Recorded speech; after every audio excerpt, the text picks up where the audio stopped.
Our world is changing. It's time for fresh ideas and new points of view. I'm Yana Peel, Global Head of Arts and Culture at Chanel. And this is Chanel Connects, bringing together creative game changers from film, art, dance, music, and more. Can you hear me, Charles? Yeah, I can. Hi, Emerald. Hey, it's so nice to meet you. It's great to meet you, John. Great to finally meet you, Anicka. Thanks for having us. Some are old friends and collaborators. Others are meeting for the first time. All are focused on what matters most and what's coming next. And now we get to listen in.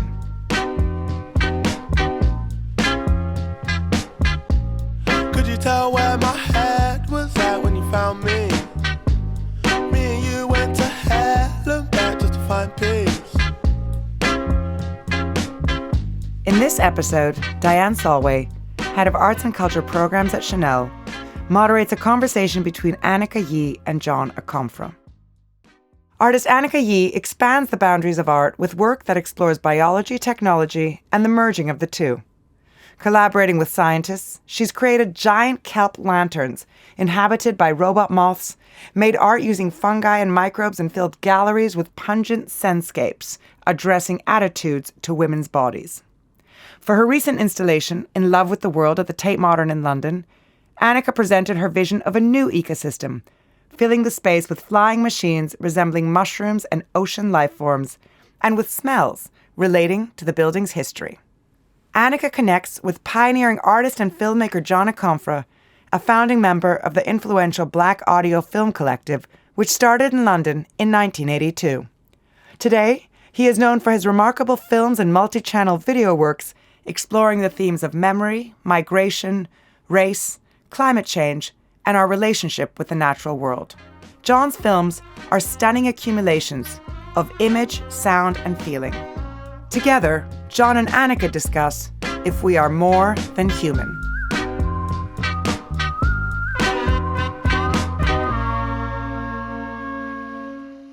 Anicka and John, it is great to have you with us today for Chanel Connects. Welcome.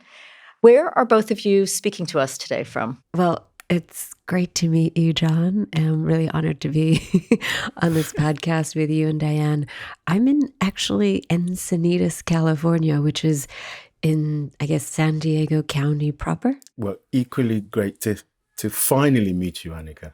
I'm in my basement in London, where it seems like I've been for the last 3 years. Yes, exactly. Well, I could not be more excited about bringing you both together for the first time in conversation. That's a real thrill. So Anicka and John, you're both visual artists with an intense interest in the senses other than sight. Anicka, you've observed that we give too much weight to that which we can only optically observe, and you have made art with scent and many other things. And John, I know that audio is integral to your films, and you've said that there are sonic ways of knowing the world which are as important as other ways. So I wanted to ask you both, how did each of you come to these realizations about other types of perception and the ways that you could use them in your art? Your name starts with A, Anicka. Okay. I think you first. I'll take an alphabetical order. So I think it's at a very early age as a child, I was very sensorially awakened, not just to the ocular, but to smell, touch, taste. And that was how I was able to detect I was alive. Because a lot of times I think that, when we have these kinds of a relationship with just something purely cognitive, it can make us feel like maybe that we are detached from our bodies, and being able to be grounded in my senses was a way for me to be in touch with my body, but also a kind of physical intelligence that's at work. It was almost like a pure instinct and reflex that's how I would approach what at the time I wouldn't even call art, what I was trying to do. And I wasn't the only one. I think there were plenty of people who were questioning, is this art? And I didn't really defend it as such, because I just thought, well, this is maybe not what that is. And I think that that's allowed me to be so much more nimble and agile in my practice, is not to get hung up on these sort of categorical imperatives of what I'm doing, what I'm not doing. And John, what about you? A great answer. Absolutely fabulous answer. I'm slightly in awe. I have to follow that, but I'll have a go. I mean, I think in my case, it was in the presence of the visual and a kind of intense engagement with the visual that I realized that something else was missing, that there was an elsewhere that needed to be accessed. You know, as a child, I went to the Tate literally every weekend almost. And the thing with museums is that when you're in it, you're always surrounded by others. And I realized that it was almost impossible to have a singular relation with the paintings, partly because of the murmurs, the whispers, the conversations around me. You know, and it took me a while to understand that, you know, actually most of the people around me were slightly surprised that a 12-year-old would want to have this engagement with canons of European painting, you know. And it's in their whispers, their sort of sniggers, that I began to understand that there might be more needed than just an engagement with the visual. And I've tried to hang on to that. I've tried to hang on to those primal scenes of shame, if you like, you know, with people going, why is that little black boy in this place? I've tried to hang on to what that meant at the time when I thought I was having the best time of my life, as well as, you know, all the other non-visual ways in which I've found to talk to either myself or to others since, really. It's very important, not just for my work, but for my life.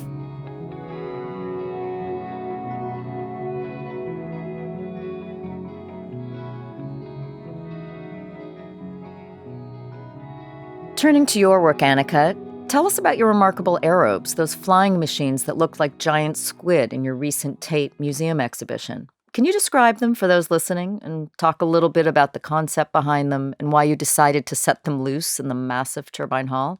Sure. Well, I work with air a lot, and I was trying to foreground air with this project. And air, to me, is a sculpture in which we inhabit. And that was really the guiding principles going into this project. And so, you know, the aerobes are really a kind of manifestation of so much of how we can activate the air in the turbine hall. They're also filled with helium air, and they're also learning about life through the scent molecules that are also being transmitted throughout the air. So the air is just this incredible space for information sharing.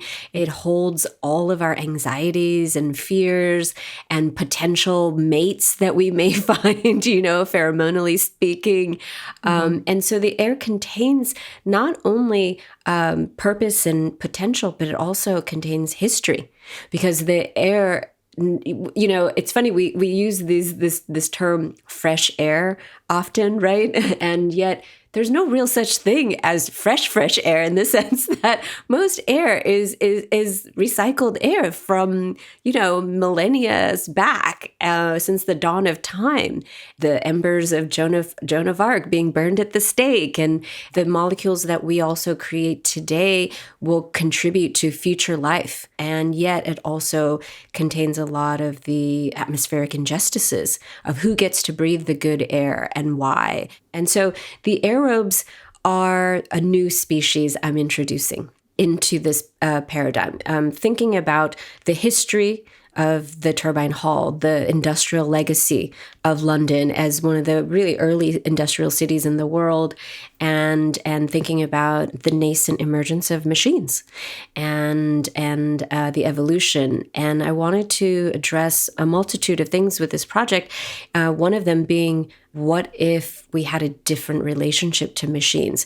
Up until now, we've really only thought about machines in a purely capitalistic sort of terms, you know, through the Industrial Revolution. And, you know, our relationship to technology is purely conditioned by capitalism, insofar as we want things to be better, stronger, faster. And in that, in that relationship also contains our fear of machines, right? That we will become obsolete, that they'll take over the world, and then, what function will we have? And I think that, that narrative needs to be rewritten and rethought, because what if we actually had a relationship to machines where there was no utility or function to machines, and that they could just be wild, and that to introduce an idea that we could coexist with these machines versus having to domesticate them and having to enslave them for our purposes, but also to an ability to think about how AI would be developed. Up until now, we've really only focused on pure cognition when we think about machines, this kind of the brain in a vat, the separation of the neural sort of intelligence versus the rest of the body. And I'm trying to foreground an idea of an artificial physical intelligence, because as biological entities, we experience reality through our senses, through our bodies, and there can be no consciousness without the body. And so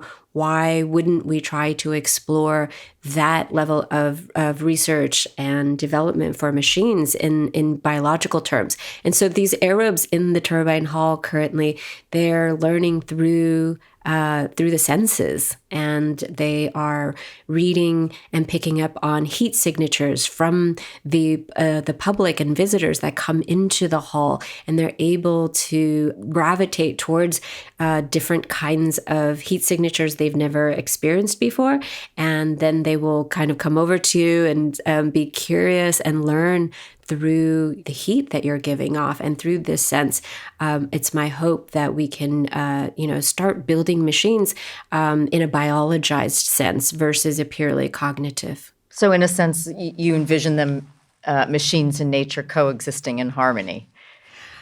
That's the hope, Diane. That is the hope. At least aligning more biological attributes that we haven't explored in AI development, to be able to use the senses as a springboard into thinking about these machines. But also, as the virus, where in this pandemic, this virus has taught us that, it's scrambling what we constitute as living and non-living. And that sort of, that dialectic is starting to become less and less important. Like, what is living? I mean, the virus is technically not alive. It cannot self-reproduce without a host. And yet it has, it predates most of life on the planet. It regulates all biodiverse life on the planet. And so we have to rethink all of these ideas of what is living and non-living. And I think that really also maps onto machines as well.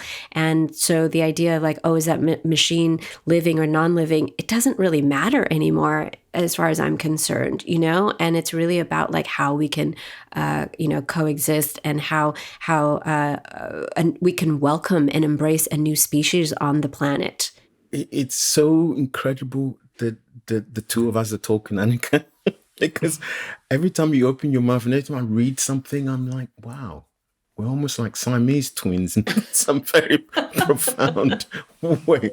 And I think that goes all the way to the projects themselves. So I went yesterday to the Tate for the second time to see your turbine installation. And something really interesting happened. It was the final day, so there were lots of people there. And what was written pretty large, what was emblazoned almost across the entire hall, were people just yearning to make a connection with these objects. Are they sentient? Does it matter if they're not? Can we establish communion with them in some way? And I mean, these are really like important things for us to take on board. So when you say in one of your interviews, well, I have this kind of skepticism about whether this stuff should be called art at all. And you think, yeah, actually, there's these moments, you're right to feel slightly skeptical, because actually the drama of conferring ontological status onto the non-human, can be done in these settings in a way that is very light and gentle and, playful, in a way the minute you say it's art, it kind of puts a dampener on the whole thing. I really enjoyed just watching these moments when people who are grounded in a kind of classical definition of sovereignty, I am a human being, that is a thing, suddenly find themselves at the crossroads of that sovereignty, having to accept precisely what you're saying, that there is a coterminous, indeterminate space in which they and the so-called thing or other are becoming one. Well, in an exchange, in a dialogue, sorry. In defense of art, perhaps, maybe art can also be a place that isn't like fully dissected in a place of non-conceptual thinking and non-conceptual existence. And that's my hope, of what, someone would experience when they come into the Turbine Hall and be in this space with these Arabs, is that it can, outstrip our sort of like, cognitive abilities to understand exactly what anything is. And just to sort of have experience to be, right? Exactly, just to be and experience these without, having to understand exactly what's happening and can't articulate maybe. John, your latest film, Five Murmurations, is a meditation on the pandemic, but also on the murder of George Floyd and the Black Lives Matter movement. It takes its name from the incredible swirling patterns made by flocks of starlings. What fascinates you about these murmurations, and why did you choose them as a theme for the film? I quite like and have been trying to develop a practice which borrows from the fields of, science and philosophy, etc., to make things that appear to be not simply products of the human world, but other worlds. And a murmuration is really one of those very beautiful events that you catch occasionally at dusk in certain European countries. I'm sure they're all over the world. And everyone stands there watching, starlings do these incredible dances and choreographies. And like everyone else, I've loved it until I realized that there were actually cris de coeur. They are cries of help, protective strategies.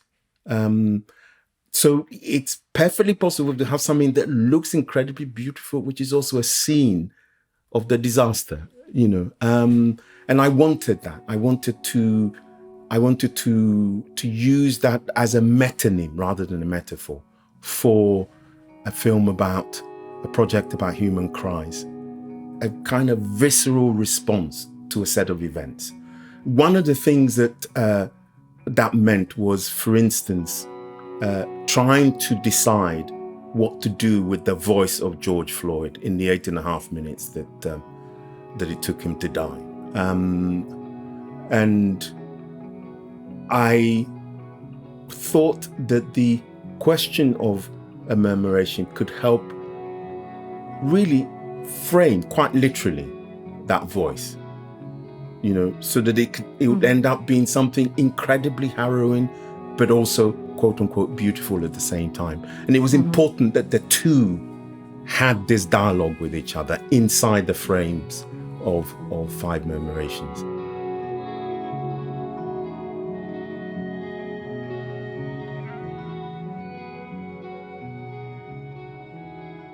Anicka, you've jokingly remarked that you're the virus's publicist, and a lot of your work has centered on microbiology. You even did a show several years ago that looked at human fears of viral contagion, and you've made art using microbes and viruses.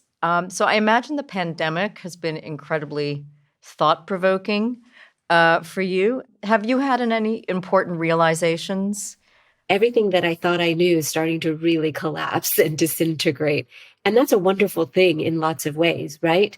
Because I don't think that world in 2019, we can't go back to that world anymore. It's over. It's gone. And we need to learn to let go of that. And I think that artists like John and myself, we're really, we're wired to construct new worlds. So this is a way to really not only mourn loss, but also embrace possibilities of new worlds that we can build, and not be so overly morose about having to let go of a former world. That being said, I do want to say one thing about John's film, which is so really elegantly compelling to watch. What really resonated for me with that film is how the senses were really foregrounded, and how they were linked to these patterns of the starlings and the birds, and how it was able to link this kind of multi-species kind of symbiosis, and it makes you rethink your relationship to justice. For example, how can we think about justice in terms of the body and the senses, and in terms of other species, and in terms of ecologies? So the pandemic has really opened that up, and I think that it's forcing us to embrace the porousness of our bodies and the porousness of our thinking. And initially, it is creating a lot of division, but at the same time, I think what's emerging is some sort of melting sort of embrace of knowing that we're all deeply connected. And what we're seeing with the divisiveness is just an example of deep fear of that, connection that we have with each other. We're also seeing, I think, a lot of embrace as well. That isn't maybe as touted in the headlines because that doesn't sell newspapers as much. Right. Quite. Right. I think it's heightened, definitely the sense of other, that you don't want to get it. There's something coming from without that will somehow permeate, as you said. And I think that actually is interesting because in John, of course, you've made many works that are exploring our relationship to the national world, but also the distinctions between human and non-human, especially in your work Vertigo C around attitudes to migrants, for instance. And I thought that was such an interesting work to mention because you contrasted, the brutality of the whaling industry with the experiences of migrants who are crossing the sea out of necessity in search of a better life. I wonder, John, if you could just follow up on that in terms of how you approach, I guess, looking at those distinctions between human and non-human. I think people have got to a point where they now feel agnostic, skeptical about the claims that somehow a hierarchy can be put into place, which endlessly stresses that they sit on top of some chain of being, at the bottom of which must be all other forms, apparently non-human. Because what they've noticed, and I think this is more instinctive rather than rational, what they've noticed is that the bottom pile can change, so you are allegedly on the top of this species chain, but you could quite easily end up at the bottom of it if you're in a World Trade Center, or on a boat in the Mediterranean trying to get to Europe, or a Vietnamese person who thinks, well, do I stay in Vietnam or go to the States in 1970? To be the victim, the bottom of the pile can very quickly move from an ant and a rat to you. And because of that experience of the last half a century, I think people are also open for these investigative insights that the work of Anicka and myself, I think, embodies, right? Which is this deep affinity, almost voodoo affinity, with the sense that things must be shared. That the space of being has to be conferred broader, more democratically, if you will, than it has been till now. And it's, in a way, what leads to projects like Vertigo C, when you suddenly realize that actually, yes, there are differences, huge and profound and fundamental differences between being a whale and a Nigerian, but that actually, when it comes to some pretty profound ones, there are not many. One, you can both drown at sea, and that the reasons why you drown at sea are kind of quite connected. The differences appear not as vast when you realize that the technologies that produced the boating that rendered certain African beings subject to subjugation in the New World were exactly the same technologies that led to the cetacean genocides of the 17th and 18th and 19th century. The boats are the same. I actually have a question for you, John. When you're talking about the human and the non-human, how attached are you to the grand narrative of the human, the way that humans have evolved in thinking about our own exceptionalism and how we left the nature cosmos and how we separated ourselves from the natural world, and then we created a domain that exists outside of nature, which is, the human domain. I think that we can all probably agree that with all of these new scientific research, AI research, that those narratives aren't exactly accurate, and we have to constantly update. And so I have had to let go of a lot of my conditioning to those kinds of Genesis narratives, and I feel like that is really at the core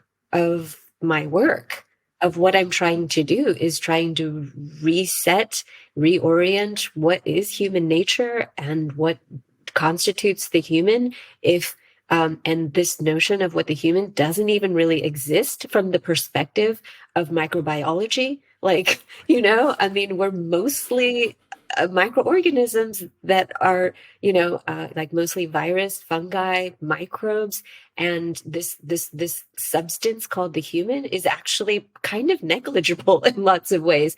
And yet that substance is fulfilled through a narrative. No, I hear you. I mean, and this is, very astute of you, because I think you fingered the key fault line in the practice, really, in the work. And it has been, to be honest, from the beginning, because the initial research of the collective was really about trying to figure out how, in this broad demarcation of something called the cultural and the natural, roughly sometime in between the 12th and the 15th century, this figure, this thing, the human, emerged, and what attributes it was said to be endowed with. And the reasons, of course, why that was important for us then as young people of color was because we were trying to find answers to why, the self-evident humanity of our being just wasn't taken account of in racist discourse or racialized discourses about what constitutes the human. So I've had at best an ambivalent relation with the category, because I realized that it had this policing, if you will, function in the biopolitical sphere. Now, I mean, I would say that I'm not attached to it. I'm prepared to let go. But what I'm very keen on is trying to wrestle with the key question of sovereignty that underpins it, right? This key question of will and sovereignty, because everything is tied around that. Yeah. And it's that sovereignty that I want democratized. It's that sovereignty that I want dissented. It's that sovereignty that I think we need to spread, slightly more thinly than it has been. I've always thought of the human as a kind of glorified condominium for these microorganisms in a way. And so we're having to constantly rethink the grand narrative of what we are, who we are. And it's increasingly apparent that we are more than human, that we are something altogether different, and that maybe language is just like a couple of, decades behind. My I guess like worldview is really grounded on the fact that we're all interconnected and that there can be no real ethics without that basic understanding and acceptance.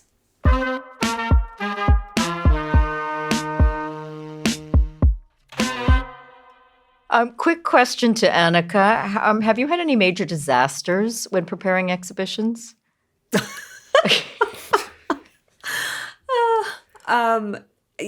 Every time. My installations are incredibly complex, and you're working with living organisms as part of your artwork. Some more consensual than others, and and so there's a lot of volatility and instability that comes with that. I've had difficulties with growing microbes in Switzerland. It's a very clean country. That's really funny. I was trying to grow microbes, and it just wouldn't grow, and it took me like weeks. But then on the flip side of that, I just remember a project in Yokohama where it was almost, I couldn't contain the microbial growth, and so yeah, there's a lot of that kind of negotiating with these materials. You've both, created work that addresses these huge societal issues, race, migration, global warming, and many other things. What do you think artists are uniquely able to do on such important topics that, say, scientists or activists cannot? Can I respond to that? Yes, I think that artists can actually demand the impossible.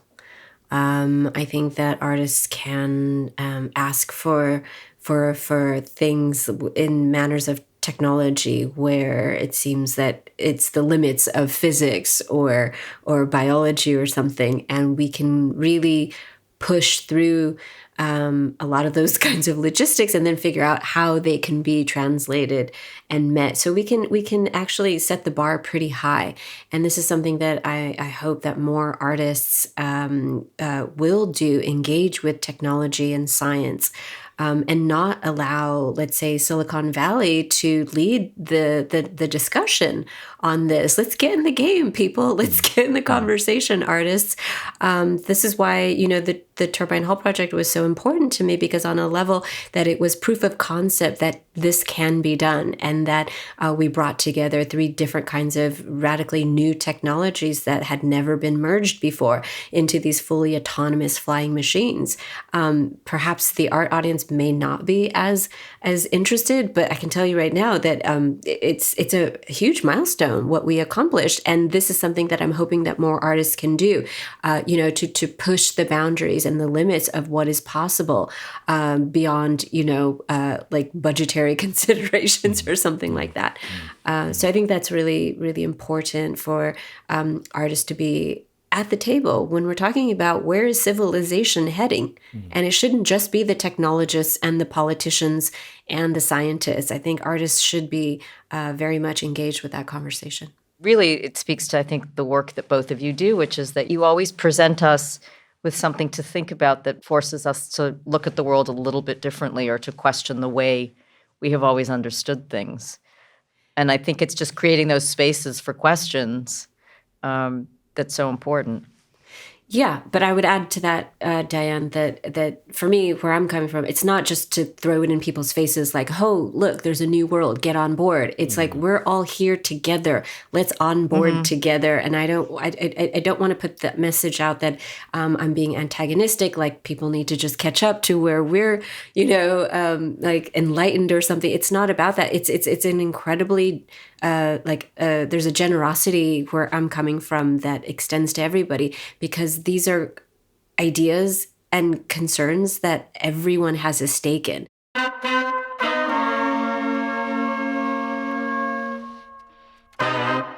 For escape during this pandemic, what TV shows are you binging?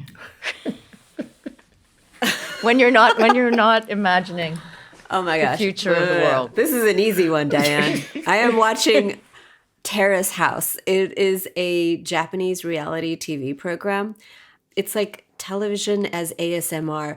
It's just nothing's happening all day long. These people are living together, 6 people in a house, and they're doing literally the bare minimum of just cooking their meals, learning how to play the guitar. There's no drama, and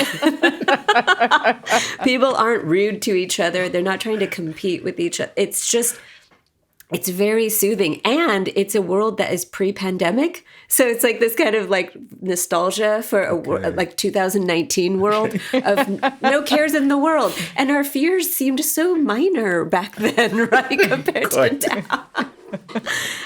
It's literally just watching ambient television like a goldfish, you know? I really find it fascinating and very comforting to watch. So that's what I'm binging. Terrace House. John, what about you? Oh, I mean, mine not even as highbrow as that.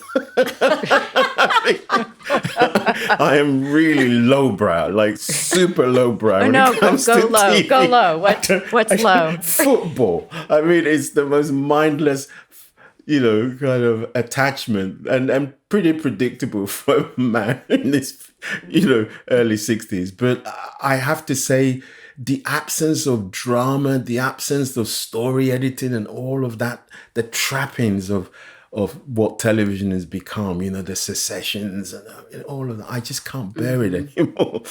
So I watch football. I mean, any kind of football, just this like lack of planning and organizing and, 3 acts and all of that. I just find it so fascinating. Just do precisely what Anicka's talking about. Just vegetate. But I share that sentiment, John. Like I want, when I'm not quote unquote working, I don't want to be intellectually engaged. Everything just feels so super organized, and I just want a bit more chaotic. So you want the mayhem of sports? Yeah, I'd like a bit more mayhem.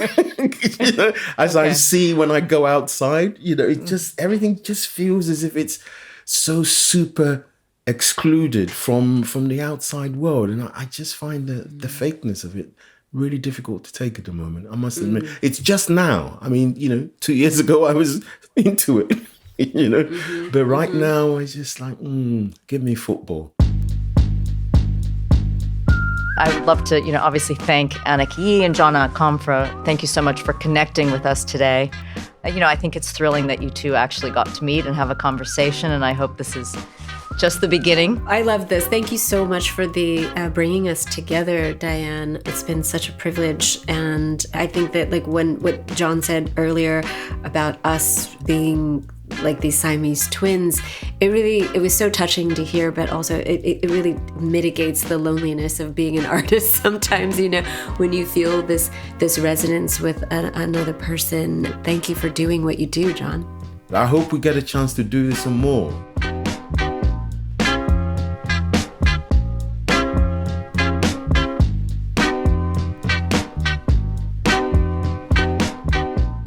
Thank you for listening to Chanel Connects.